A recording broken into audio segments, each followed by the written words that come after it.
Good morning everyone, welcome to this new video. Today I'm gonna be transplanting my flower seedlings to my container garden to their final pots.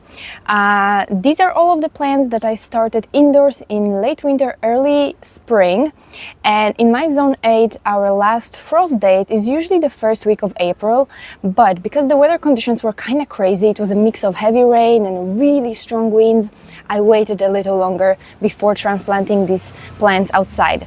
But I slowly started to acclimate them to outdoor conditions. I was bringing them outside during warmer days and then bringing them in for those colder nights. But for about a week, they've been on the balcony like 100% of the time, so they are fully acclimated and ready to be transplanted to their final pots. So let me show you what I have here before we start and before I show you everything else that I'm gonna be using in today's video. Okay, so my first tray of plants here are my coleus plants. Coleus is my all-time favorite plant. I grow it every year from seeds, super easy to grow, and they usually come in a mix of seeds, so you can end up with many colorful and beautiful varieties.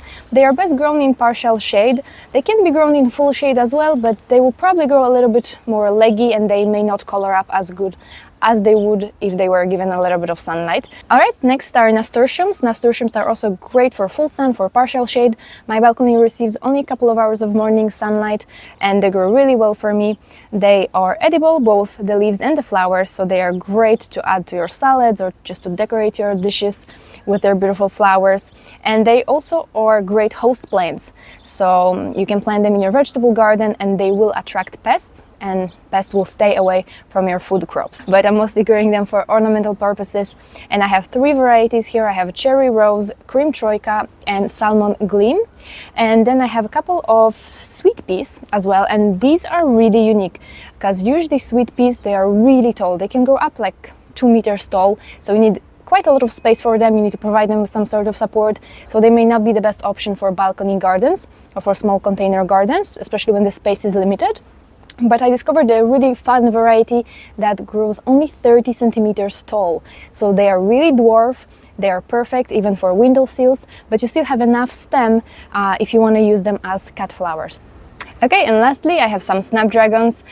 Snapdragons are also really great for full sun, for partial shade. You usually buy them as mature plants, and they're not very popular here, I think, because I can never find any beautiful varieties in the garden centers. So I usually buy them in the grocery store, because my grocery store brings some snapdragons sometime midsummer, but they always bring the same varieties. So this year I wanted to try something different, so I grew some from seeds. And I have 2 varieties. I have Snapdragon Lucky Lips, and then this one is really special because it's super short. It's a Snapdragon Kimmelzy Apple Blossom. I have never seen this Snapdragon grown anywhere, so I was really intrigued because they only grow 15 centimeters tall. So I'm really excited to give this variety a try in my garden this year. Okay, so here it is, all of my ornamental plant seedlings. It's not a lot, but at the same time my garden is really small and it's already pretty full at this point. It's mostly perennial, so I only have a limited space to work with. And I still need enough space to plant some summer bulbs. I'm gonna be planting them next week. So let's go, let me show you how I transplant them and what I use to transfer these seedlings into their final pots. Alright, so I'm gonna start in here. I have 4 empty containers in here and I'm gonna plant my tall snapdragons, Snapdragon Lucky Lips. In here, at the bottom of each container, I place a mesh hole pad that will prevent the soil from coming out of the pot, but still allows water to drain easily. Now I'm gonna fill the containers with a multi-purpose potting mix. I always use light mix by Playground for all seasonal or annual flowers.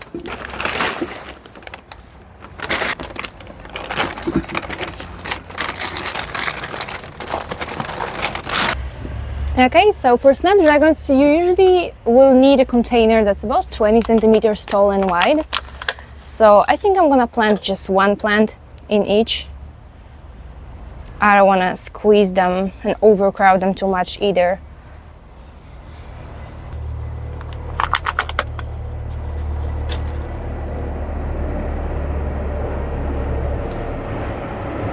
So I'm gonna water and fertilize everything at the end. I still have 2 plants left, just in case if anything happens to these I can easily replace them, so I'm gonna keep those as well. So I want to plant some of those Kimmelzy Apple Blossom snapdragons in here. They are really short, so they should look quite cute in this little creation of mine. So I created this ivy arch a couple of years ago. So before I can transplant my seedlings in here, I'm going to take it out, kind of deconstruct it, remove all of that old soil, prune the roots of this ivy plant a little bit, because you know, ivy, it gets pretty invasive even in containers. So I want to make some room for those snapdragons.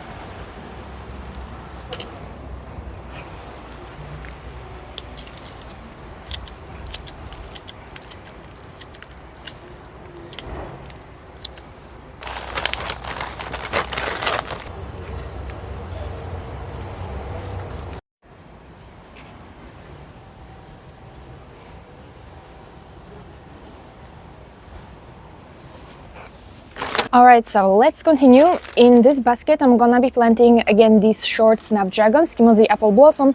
I think that will look really cute, kind of, you know, cottagey. I think I can fit 3 in here. They are pretty small. Maybe 2 would be a better idea. I'm gonna go with 3, and in case if they kind of outgrow the space, I can always pop one out, you know, and plant it somewhere else. So I'm not changing the soil in this basket because I had my spring bulbs in here. So I added fresh soil in the fall, then I planted obviously my bulbs, and then I removed my bulbs, so the soil is still quite okay, you know. I reuse soil oftentimes. I try to change it at least twice a year if I reuse the same container, but in this case it's still fine. I'm just gonna add, you know, a layer of organic matter on top or something like that, but it should be fine. And obviously I fertilize my plants regularly as well in summer, so they have all the nutrients they need. So I'm planting 2 up front and then 1 on the back.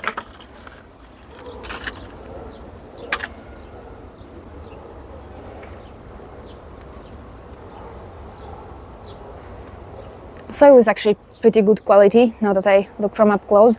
Plenty of worm castings. I have worms in all of my containers, and they produce, well, worm castings, which is a really great source of organic matter for plants. Also helps the soil retain moisture and makes the soil really nice, kind of crumbly. Alright, so in this low container here, in this low pot, I'm gonna plant these sweet peas because they're really short. As I said, they won't grow any taller than this, about 30 centimeters, 1 foot tall. It's Snapdragon Super Snoop, and I think they will look really cute if I plant them here low to the ground, let them create a little colorful mound of flowers. So let's do this.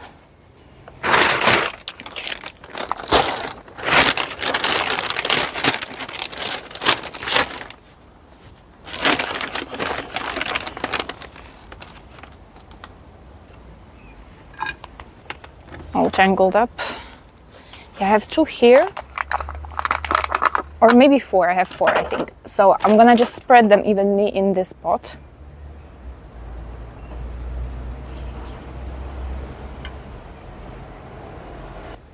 I think I have more. I have 5, actually. Well, they will all go here.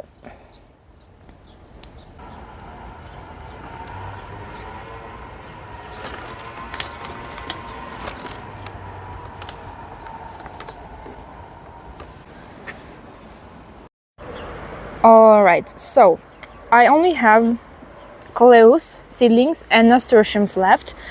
Don't really know where to plant them at the moment because it's a little bit chaotic right now. As you can see, I still have some empty containers, but these are waiting for my summer bulbs. I'm gonna share that with you in the next video, planting summer bulbs. But I'm thinking about transplanting these nasturtiums all around my rows in here, because I don't want to plant anything too tall to not overcrowd the rows, and I think that those nasturtiums kind of trailing gently over the floor will look really cute in here. So I just need to find the 3rd container, and I think I'll plant 3 different nasturtiums in here, and then later on in summer, if I find a better place for them, I can transplant them somewhere else. Okay, so now nasturtiums. And now the thing about nasturtiums is that they don't like fertile soils. If you fertilize your nasturtiums, they may actually end up producing more leaves than flowers. So you don't have to fertilize them at all during summer, but you'll still need to provide them with a water retentive potting mix because they don't like to dry out.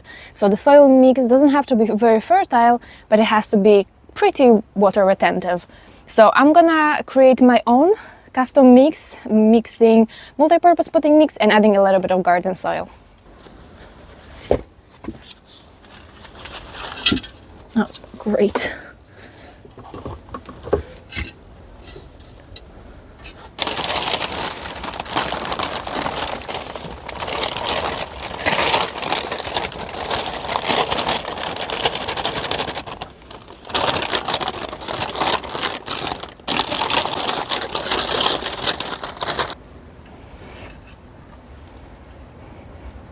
So I'm going to be planting about 2 plants per container.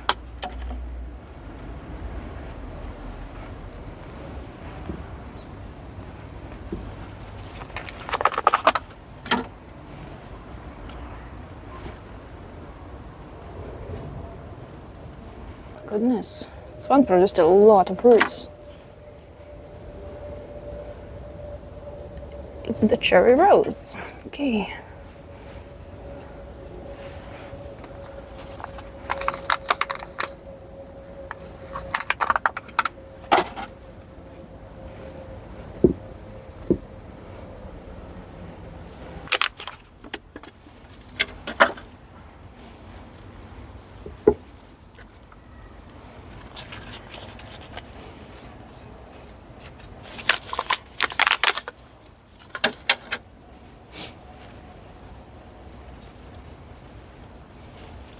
Okay, so everything that I could plant today is planted, and now it's time to water and fertilize. I already mixed these 2 products with water. So I have Alga Grow, which is an algae-based fertilizer for the growth phase. So it's rich in nitrogen that helps your plant develop healthy leafy growth. And then I have Additive Power Roots, which promotes healthy root development, helps with the transplant shock, and boosts your plant's resistance. So I'm gonna be using these 2 products, and I'm gonna fertilize my plants about once a week. So I do fertilize my nasturtiums as well at this stage, because obviously they're still very small. So I want them to put on some growth to develop healthy. But then once they start to produce flower buds, I'm gonna stop fertilizing altogether.